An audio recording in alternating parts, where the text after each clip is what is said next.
Hey guys, GadgetGiant here. Today I have the official review of the iPad 2. There are many changes from the original iPad to the iPad 2, including a black and white iPad. Today I'm going to cover the main differences regarding the iPad's hardware and a few software updates that came in the iOS 4.3 release. Now if you would like to see some reviews of these software features, please tell me in the comments and I will do my best. This particular iPad costs $729 US, but the iPads do range from $499 all the way to $829 depending on what features you choose. Enough of me talking and let's get on with the review. In front of you, you have the black 32GB Wi-Fi 3G running on AT&T iPad 2.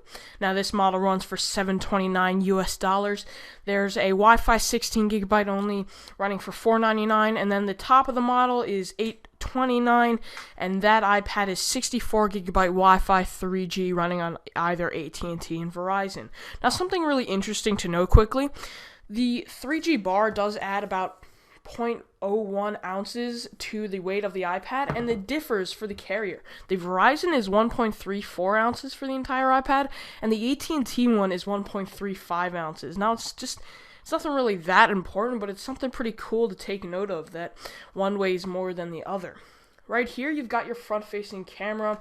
It's standard on all touchscreen devices that Apple provides, excluding the iPod Nano 6th generation with the tiny little 1-inch screen. You've got your home button right there. Apple decided to keep that, despite all the rumors that people were trying to toss around about Apple removing the home button. I thought that wasn't very plausible, but, rumors are rumors. You've got your SIM card tray right here. On the bottom, you've got your 30-pin dock connector along with the speaker grills right there. On the right side, you've got your volume rocker and your mute switch or screen lock switch. You can change that in settings. On the top, you've got your sleep-wake button, your 3G antenna. Again, this is AT&T 3G. And right here, you've got your audio jack port. On the back of the iPad, you've got your 720p video recording camera. It also takes still photos. We'll get into that in a little bit. You've got your Apple logo, your iPad, 32GB.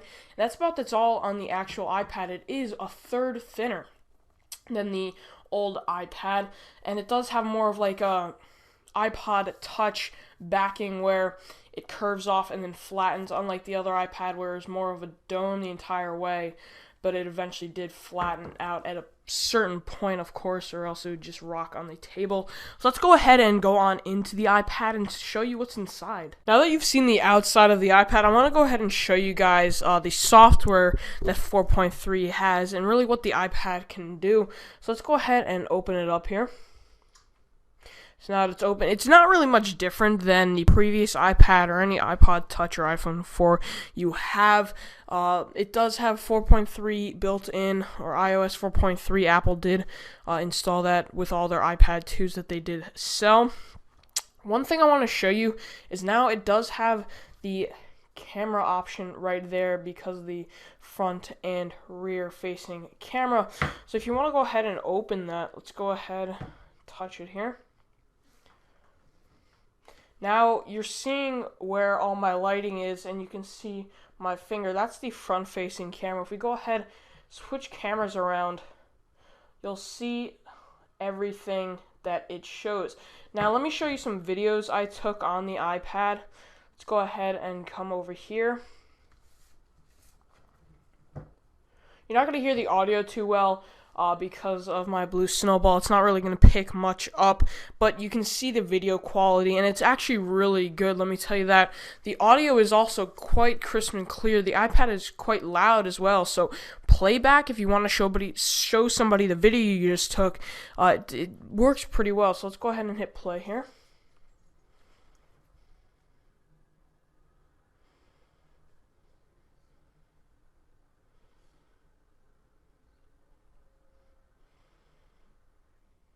So, I mean, it's not too bad, but it's not also great. It's definitely better than the iPod Touch 4th generation's camera. Here's my dog. That's a still photo of outside.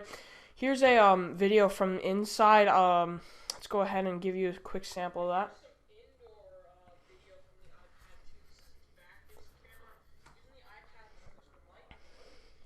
So, it's not that great. Indoors, certainly, it's not the best. Here's an indoor photo that I took. not too good because you can tell that the light is shining right through the windows, and it's quite a bright spot. Also, something cool that comes with the iPad is Photo Booth. Now, if you have a Mac or run Mac OS on your computer, you'll know that Photo Booth is quite a fun little application the Mac has. It basically takes photos of you and your friends and warps them in real time. So here you can see, if we have the front-facing camera, you'll see that my fingers have a different array of things. Here's normal. So this is like the normal camera with them. If we go to kaleidoscope, you'll notice that my fingers are all like that. Or if we go to thermal camera, or anything like that, or squeeze. It's a cool little fun application. It really does cool or fun things of the photos you take, and it's a great add-on to the iPad. Now it's kind of like a mini computer or mini MacBook.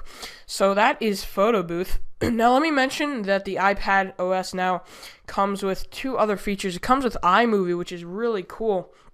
You can edit the videos you take that you took on the iPad on iMovie itself. So there you see it.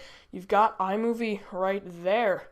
You can also get GarageBand. If you're familiar with GarageBand, or if you have the Mac OS, GarageBand basically makes music in a simple manner, and it's great for anybody that likes doing that. Or even if you don't have a musical background, it's really easy to learn on the iPad and on the MacBooks or iMacs. As for app playing, let's go ahead and play Infinity Blade quickly and show you guys what it's all about. So here we are. It's going to start up. Infinity Blade's a great example for the iPad because it's made for the iPad. If you play an iPhone game such as Tiny Wings, I'm sure everybody knows that. I did an app review on that. It's not going to be as good because it doesn't have HD graphics. Let me mention that the iPad does not have Retina display, but it does have a larger screen. Because it has a larger screen, the actual game needs to be HD so it looks crisp and clear on the iPad. So let's go ahead and play some Infinity Blade quickly and show you guys some gameplay. Here's the little monster guy. See if we can skip some of this and go ahead and play a little bit. Basically all you do is swing. Apple demoed this in their iPod Touch 4th generation release.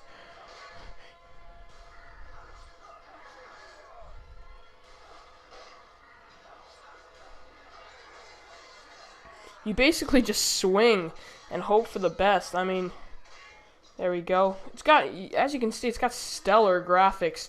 It certainly does not lack in that. Good job to the developers for really utilizing Apple's awesome chips, or dual core A5 chip. It looks great. So that's a little bit of Infinity Blade. Let me go ahead and show you guys what Tiny Wings actually looks like on the iPad because of its iPhone.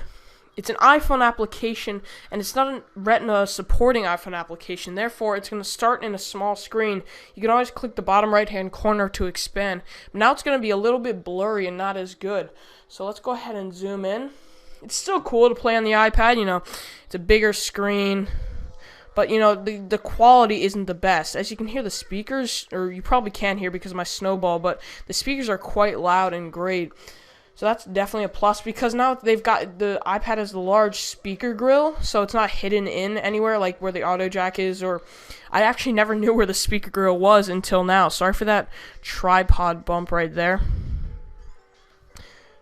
So that's Tiny Wings. So those are basically the applications on the iPad, and that's all that's really new with the iPad. There's nothing really else new except that it is noticeably thinner, as you can see right here. It's a third thinner, in fact, than the first generation iPad, and it's definitely a step up. The iOS is all the same, and for that, it's not as... For the average consumer, it's a great buy, but if you're really an avid user of the iPad, you're not going to like it too much because the iOS hasn't really changed. I really want to step up for the iPad and be able to do other things, and I think a Retina display would have been much cooler. So that's basically the software of the iPad. If you want to see a review of any of these, such as Photo Booth or iMovie or GarageBand, please tell me in the comment section below, and I'll try my best to get that video up. Gonna have to give the iPad 2 a solid 9 out of 10. I scored this product so high for the sole reason that Apple was able to maintain the same price from the original iPad, but at the same time add more features. I think the addition of the 2 cameras was certainly a great move by Apple, and making the iPad thinner just continued the trend of Apple making their products paper thin. Now, the only thing really missing from this product is the Retina display. I am aware that the iPad may have went up in price a bit if Apple did add that feature, but I am sure us consumers would have loved it. I also don't think the average consumer like myself really needs a 32GB iPad. 16GB is plenty if you just use your iPad for applications and a few photos like me.